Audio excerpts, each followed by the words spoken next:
Okay, I'm going to call the Mobile Source Committee meeting of June 16th. And I think our first informational item is Dean Sato, Vehicle Scrapping Programs Overview. Dean, are you ready? Dr. Parker, Ready. this is Philip Fine. Okay, Dean had to attend his daughter's college graduation up in Oregon, so I'm going to attempt to give his presentation. I'm not the expert on this subject matter. We have some staff here who can help, but we try to get as much information as in the presentation to help me out in this presentation. So, but this was an item that came up in at the last Mobile Source Committee meeting. It was a question that was asked by committee members, so we wanted to come back and talk about all the options for vehicle scrapping programs that currently exist in the basin. So there's essentially three programs right now where vehicles can be scrapped in the basin, and these are scrap-only programs in that, you know, there are some programs that have a requirement that you also buy a cleaner vehicle. But these programs can still, people can still take advantage of them just by scrapping an older, higher polluting vehicle. So there are two that are statewide. One is administered by the Bureau of Automotive Repair, and there's different funding sources for that. The two are administered by VAR, and then there's one in AQMD that we administer that we'll talk about. So statewide, there's one option. It's a retirement-only option one. There's funding that comes from the Vehicle Inspection Repair Fund and the High Polluter Repair and Removal Account, and you can get about $1,000 or $1,500 incentive for a vehicle scrap, and it's really an income-based difference. Income-eligible participants get the $1,500 versus $1,000, and this is for vehicles that have failed a recent smog test. It must be DMV registered for the past 2 years, but this is for those that are faced with either spending money to, you know, repair the vehicle that might be expensive, or providing this incentive to take the vehicle out of operation. The other option that's also being done statewide is part of the EFMP program, and that's funded through AB 118. And this is also $1,500, but it's only for income-eligible participants only. It's for vehicles. There's no need that it would have to fail a smog check, and it allows for unregistered vehicles, so it's a little broader. It's not the same as the Replace Your Ride program, which is a scrap and replace component, and you have the plus-up component of that. But this is an EFMP that it just allows for scrapping. And we do administer this program as well. So then we also have another option at AQMD, which is the old vehicle scrapping program through our Rule 1610. And this generates mobile source emission credits that can be used for Rule 2202. Again, the vehicle must be DMV registered over the past 2 years. There's been lots of changes and tweaks to the guidelines here over the years to satisfy EPA and others. Companies can purchase those credits that are generated through the scrapping as an option for Rule 2202 compliance, which is our ride-sharing rule, and amongst other options that they have within that rule. And then these are the dismantler may offer to purchase a vehicle from the participant, and the price is essentially set based on the market value of MSERCs, and so it's more of a kind of a market-based program. In this case, most of the vehicles are very old vehicles, 1989 or older, and the price for per vehicle has ranged between about $300 and $1,500 over the years. So then finally, our other component of the EFMP is not just scrapping, but also has some of the replacement piece, and then we have the plus-up. So this is a program that's funded not only through AB 118, but also the Greenhouse Gas Reduction Fund. It's a voluntary retirement and replacement of light and medium duty vehicles. So this program does require that you purchase a cleaner vehicle. The guidelines have been amended to reflect a legislative desire to really focus on low-income communities and low-income participants. and their ability to obtain new technologies and the cleanest technologies that tend to be more expensive and less affordable in those areas. And the emphasis is on the advanced technology and the replacement. You have different amounts of funding based on household income and additional incentives if you're in a disadvantaged community. So right now, there's been funding of up to $6.5 million as of February of 2017. And then there's up to $21 million for the plus-up portion, which has come from the greenhouse gas reduction funds. These 85% of the funding for the vouchers is for replacement vehicle alternative options, so that's EFMP only. Eligible vehicles, when the vehicles are turned in, they are scrapped, and then participants receive a voucher for the replacement vehicle or other alternative mobility options. So again, the focus of EFMP is on lower income consumers and those in disadvantaged communities, and targeting the high emitting vehicles with remaining useful life, but the desire to get those off the road and replace them with cleaner vehicles. And these incentive amounts can be quite large. There's larger incentive amounts for the more advanced, cleaner vehicles. And then there's a whole program around consumer protections and assistance and outreach and program review for this. So this is a program that we call Replace Your Ride, and this is how we implement it in the South Coast. The program started in May of 2015, and then we have there are case managers that work with participants that determine eligibility and the use of the voucher and work people through the program. And we administer that. We have contractors that help us with the process. So here's just some statistics from our program. So 94% of the vouchers have went to consumers who resided in disadvantaged communities, and 79% were able to participate in the Plus Up program. And the income level has really been really focused on the lowest income. So you can see that 87% of the participants were below the first tier, which is 225% of the federal poverty level. And the average fuel economy improvement has been 40 miles per gallon. And that's the difference between the existing vehicle and the new vehicle. Those are the types of vehicles that have been purchased through the program, through the vouchers. So essentially the high fuel economy, but conventional, has only been 17%, but we've really seen more desire for the hybrid electric vehicle or the plug-in hybrid electric vehicle, and then more recently we're seeing more participation in the battery electric vehicle, and with the release of the Bolt, we think, and the price point on the Bolt and the range of the Bolt, this will probably be an attractive option going forward. So the current voucher funding that comes from CARB, as we said, is about $2.55 million for the vouchers, and then $12.75 for the Plus Up through the Low Carbon Transportation Fund. We're always evaluating the process to enhance the application and turnaround time. So we're looking to streamline that process, evaluating using the website to inform participants of their status and giving them updates on where they are and the timelines and reminders for completing the application.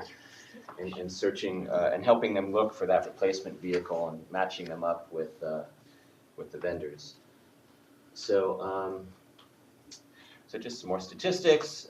So we've overall, and this is not just EFMP, this is all those options we mentioned. There's been almost 16,000 vehicles scrapped in that first option we talked about, and that's for fiscal year 15 and 16. And then almost 8,000 other participants, and then 24,000 low-income participants in that other option I mentioned. So you can see almost 20,000 vehicles scrapped in a one-year period, essentially, in the South Coast Basin. And then the EFMP and Plus Up, we've processed over 1,800 vouchers thus far. So again, I'm not the expert on these programs, but we have some staff here that perhaps, especially on EFMP, that can answer some of the questions. There's information on these programs through the BAR website, as well as our website on the locally implemented vehicle scrapping programs. So hopefully I can answer questions, but if I can't, I'll be sure to send out information after when Dean gets back into town. I can add one small thing. I saw a report this morning that the improved system online for the applications and the tracking went live this week. And we've already had 10 case managers register and 6 applications are in process, 2 completed and 4. So it not only makes it easier for the applicants, but it also improves our internal ability to update information, keep things more current, and then to do a better job of tracking with the program. So that's hot off the presses. I just saw that before I came down. Thank you very much, Phil. I didn't know who that was also adding the information, but, Jill, why not? Sorry. I know I'm just. oh, hi, Joe. Okay. I thought that sounded like your voice, but Yep. we're having problems here. I'm constantly having lines to go through our video, so I can't see very well. I have a couple of questions. One, do we have brochures or little pamphlets or anything of that nature that we give out? I'm thinking that with all of these numbers, obviously, people are finding out about this, with the exception of that of myself, that we have this program, these programs themselves available, and we're giving out the vouchers. What do we have that we using to advertise? Yes, Lori Berard. We do have flyers both in English and in Spanish for the program. We have one brochure that provides information on eligibility requirements and general guidelines for the program, and then we have a second brochure that provides information on the different vehicle technology options that are offered through the program.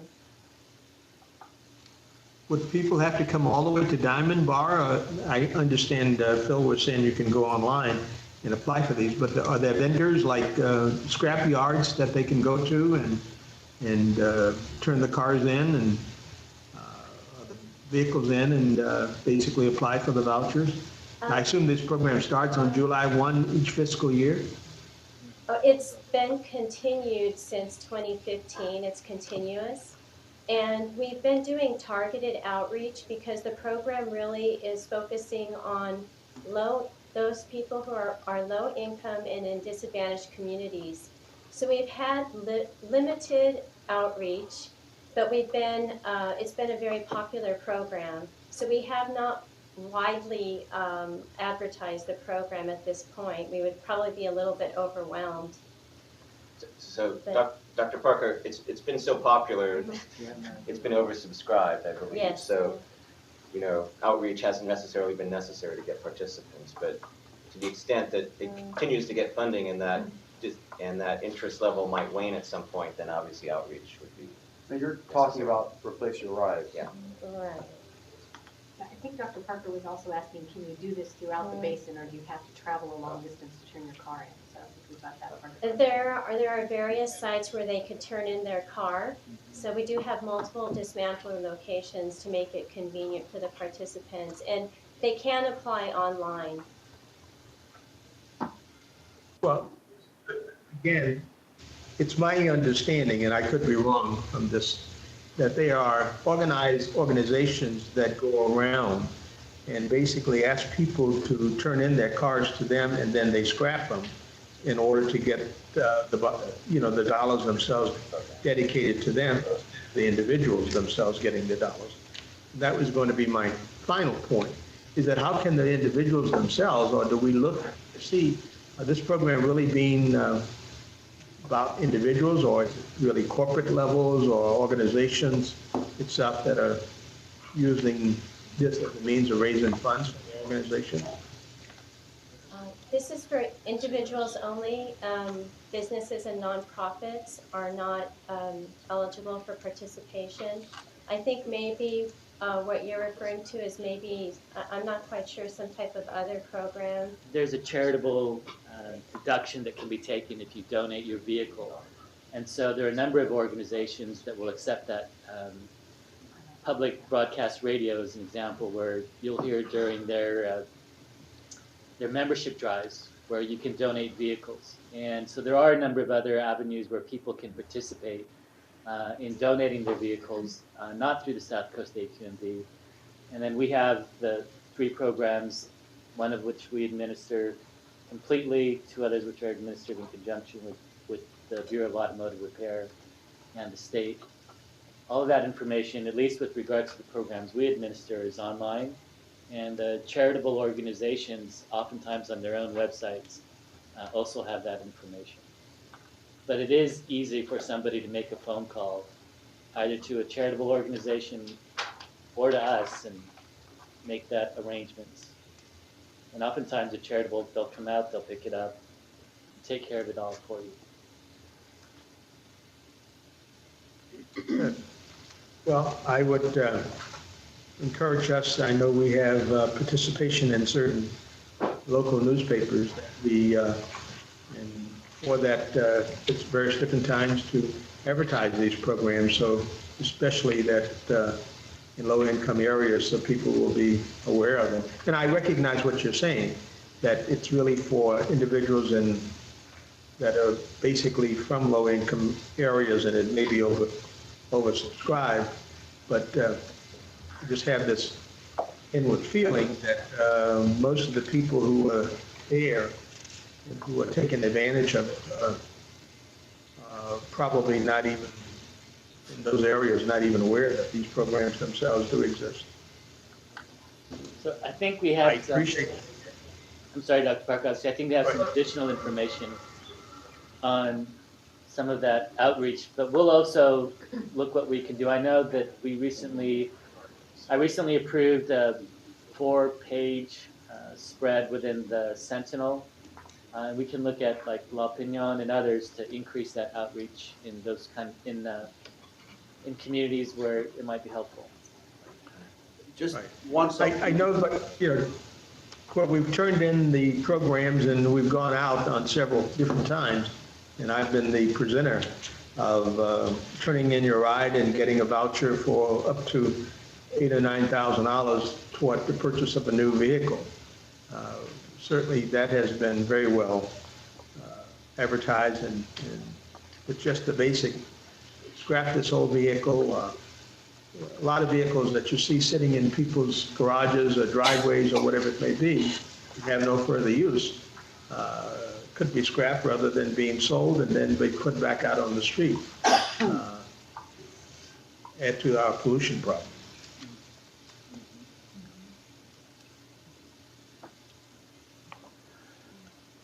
I think that, are they further questions by any of the other board members? If I may, Mr. Chairman, I think I'm a little confused, because you're saying that that little replace your ride is oversubscribed, right? Mm-hmm. Okay, so I heard this the other day and it really resonated with me. When you're in a hole, the first thing to do is stop digging. Why are we going to be advertising a program that's oversubscribed if we're not going to be able to provide the customer the satisfaction of being able to actually fulfill their request if we're oversubscribed? So we're continuing to get additional funding, so we expect additional funding in July. And that will eliminate our Well, backlog?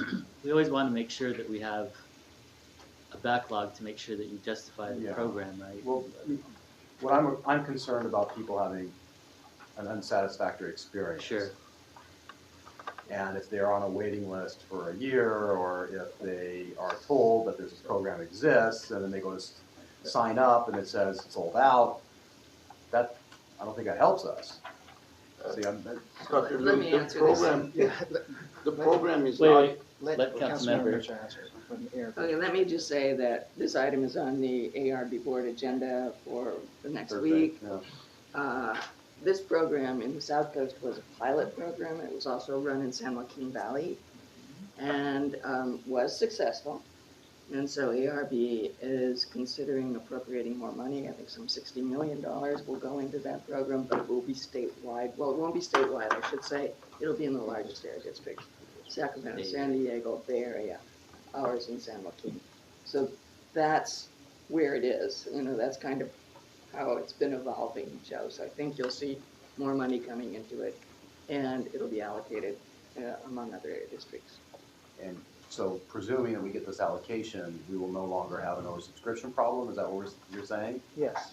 good. So the legislature appropriated funds specifically for the plus up portion, as you saw. And so once that is provided by ARB, so we shouldn't say it's oversubscribed, we have a backlog, right? So we're continuing to accept applications, and once we have the money from ARB, then we can start processing more quickly.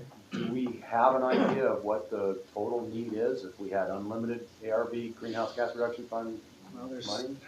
10 million light-duty vehicles in the basin. You can make an estimate on how many are older than a certain model year, but, and then you'd have to make an estimation of how many are in low income. And I'm assuming that, I mean, it really is a cost-effective program for getting at NOx reductions, right?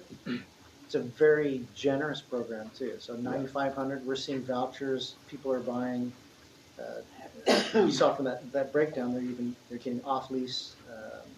Yeah, I Nissan know, I'm lease and- familiar with it. Okay, so the other thing that concerns me is, you know, I've been asked this question before and haven't been able to answer it because there are so many different programs.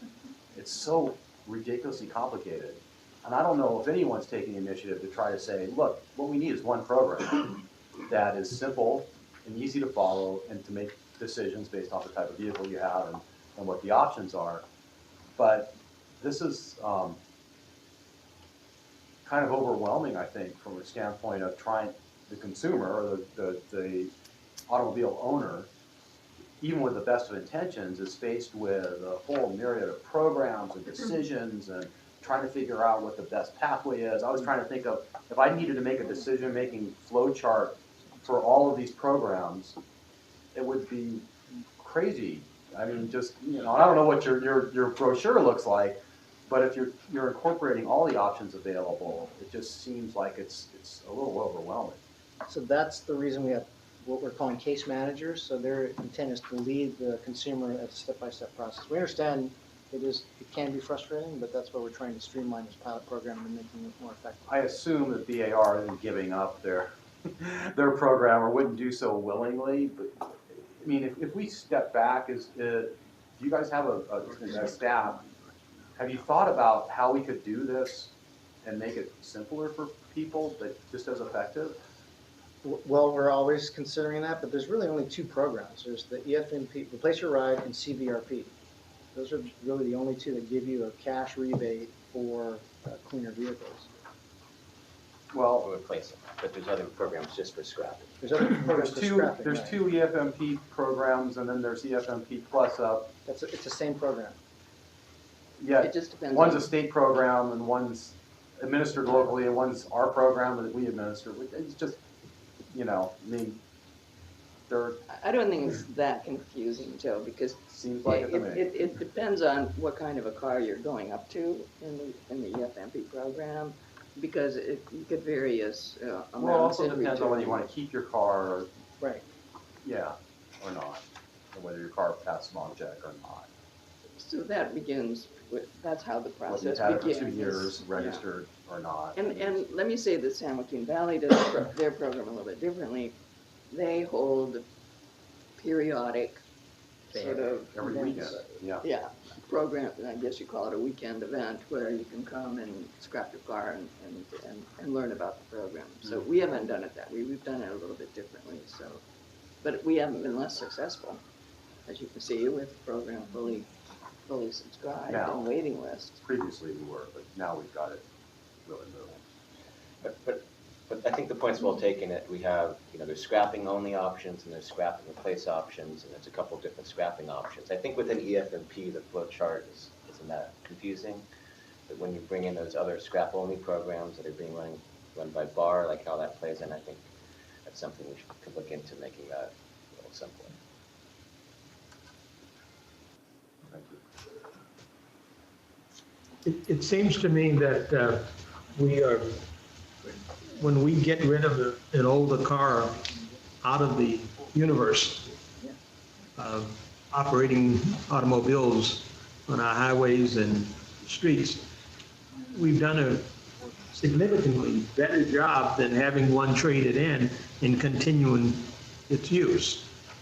So when we allow someone to go in and trade in a car, an older car, and get even a hybrid or a new zero emissions or near zero emissions car but still have that old car there, we are not really helping. I think the scrapping portion of the program, and I know, Ms. Mitchell, that a lot of this money is coming from car, need to be improved greatly to say, we need more money for scrapping cars, because we need to get those cars out of the universe totally.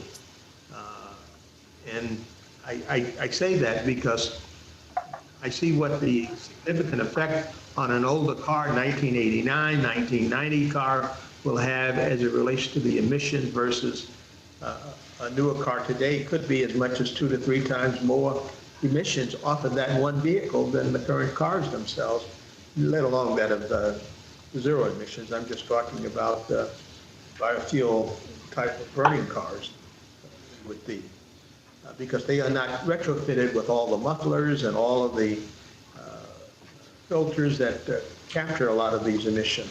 So I think that we have an opportunity, at least I'd like to express, that we should really put a lot more money in scrapping cars than it would be in some of these other areas, because we're offering $9,000 for a new car, but as you say, $200 or $300 for scrapping an old car. And certainly we're helping that person to have a car to drive around in that is more improved, but we're putting less money into the scrapping, which I should, especially older vehicles that are being driven. If see that we have Councilman Ashley, Supervisor Ashley, do you have any comments you'd like to make? No, thanks, Mr. Chairman. Any further input from anyone else? Do we have anybody at CC8 there that would like to, from the audience, make any comments on this subject matter? No. One guess. But what you, okay, none here. Well, thank you very much. I think it's been very informative, and I'm glad to hear that this is something that CARC will be taking up. You said at the next meeting, Ms. Mitchell? That's correct. And it's, how much is the increase planned to be on the agenda for? Over what we have now? 60 million is going to be, oh, do you recall that? It's statewide, but is it 62 million? How much will that make our program I'll get prorately? back to you, Dr. Parker, on that, but my recollection from, I had a briefing this week on it, was about 60 million is going to be appropriated. Does that Typically, sound right? I haven't seen it, but typically we get roughly half of those types of statewide appropriations. And we're getting how much now? If it's half, that would be 30 million, but how much are we getting now? Matt, do you know? I think it was 21. 12. 21. Roughly 21 million? So it could be a significant, It could be significant. 35, 40% increase in the overall amount, which is significant. Well, I'm glad to hear that. You know, if you recall, this came up because of my question that I asked last time, that what programs we had, and I had been given the information that we didn't have any. Now to find out that we do have some, and so I think that that's the kind of information that when we have these programs, Mr. Nastri, I think that all the programs that we have, we should at some time each year put on a committee's agenda to let us know exactly what programs that we do in fact have out there that we're administering, be they grants or whatever it may be, because these programs are fluid and they're increasing or in fact decreasing. I'd like to, Chairman of the Mobile Source Committee, to say that I was very encouraged by yesterday's comments of Secretary Pruitt, saying that EPA will not be taking any action to reject or rescind the tailpipe emission standards waiver that California has been granted. Very, very significant. because of the fact that I think we all have been concerned as to what effect that's going to have on the overall fight that we've been waging here in our district to lower the emissions, and especially since mobile sources represent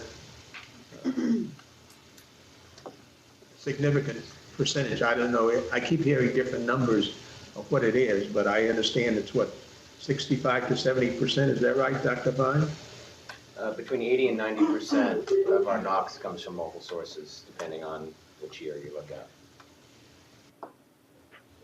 So with that being said, I thought I would like to, I'm quite sure everyone there already know that because that's what you guys do every day, but I was very encouraged yesterday because I was back in Washington, as you know, a few months ago, and was talking to folks back there and they were saying that, I think on the same day that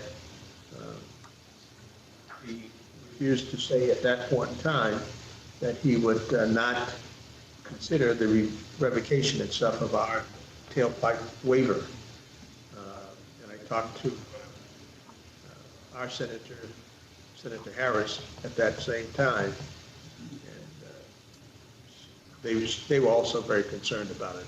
But it appears now that they have made some about face. Mr. Nasher, do you like to add to that? Well, I think what I found nothing to add. encouraging. I'm sorry, go ahead, Supervisor. No, I think that was all very interesting. I'm glad we went through that process. Thank you. What I was going to say is I thought what was very interesting and encouraging was the committee's comments about the budget, and that the budget presented needs additional muscle, if you will, and the committee seems very intent. The one very encouraging comment was DERA will not be reduced in any fashion, and I think that's something that we know that previous administrations have been consistent in zeroing it out because they know that there's such strong congressional support. And so I thought it was very encouraging that the committee reiterated that support for the DERA program.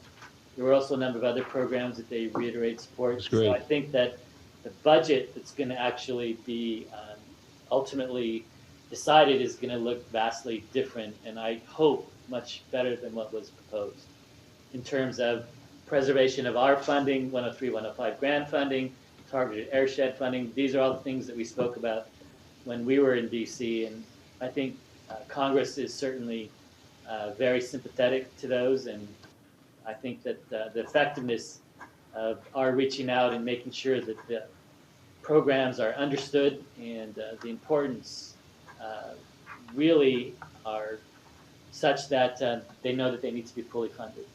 So we're going to continue to do what we can to get that funding restored and then some, much as what happened with the continuing resolution and the final budget for last year. Very good. We'll move on to our... Goldman Sachs 10,000 Women program is empowering women entrepreneurs. What? I'm sorry, that was not... It was nobody here. How could That you was say? not, that was not from my end. I might have hacked the. Somebody's hacked, I was gonna say, someone has hacked into our system again. Maybe we need to have an investigation started. The Women in Technology Committee. Supervisor Kuehl has a big smile on her face right now. It worked. Yeah. I'm watching. Any further comments from any of the other members there? Any? I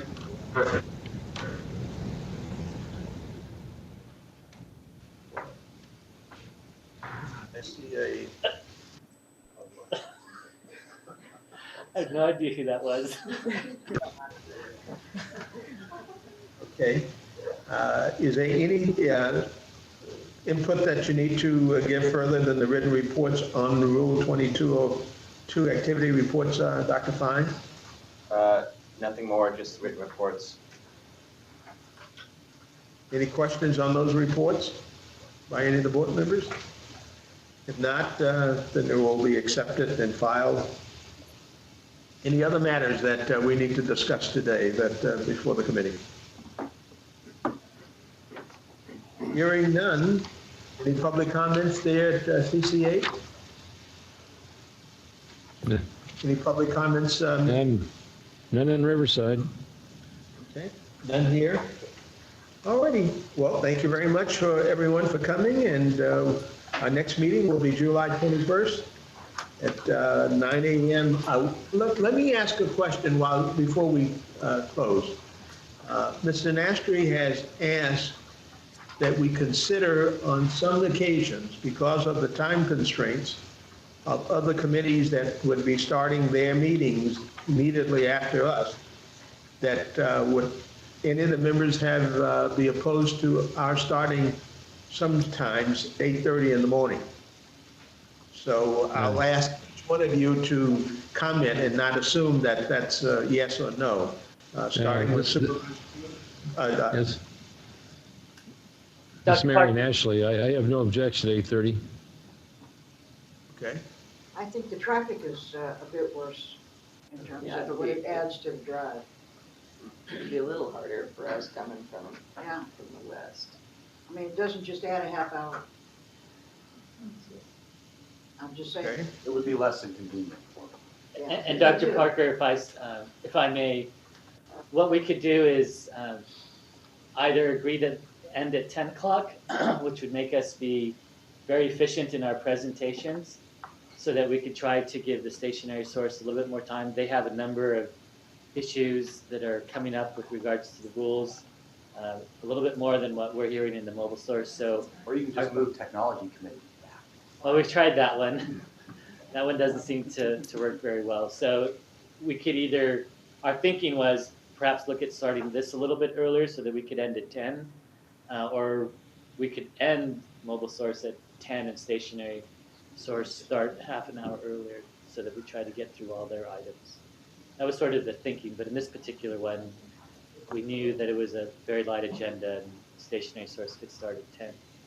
But we understand the pressures and challenges of scheduling for you all, so. Something. Okay, well, I think that it certainly is such that if we had something very, very important, we could make a special polling on that particular Yeah. meeting, and otherwise we'll continue at 9 o'clock and try to be as efficient as we can, so that the other committees themselves can also start on time. If we have a bigger agenda or something that really needs to be discussed in more detail, then we'll poll the committee for different starting time. Yeah. Okay. Thank you, Okay. Dr. Parker. Yep.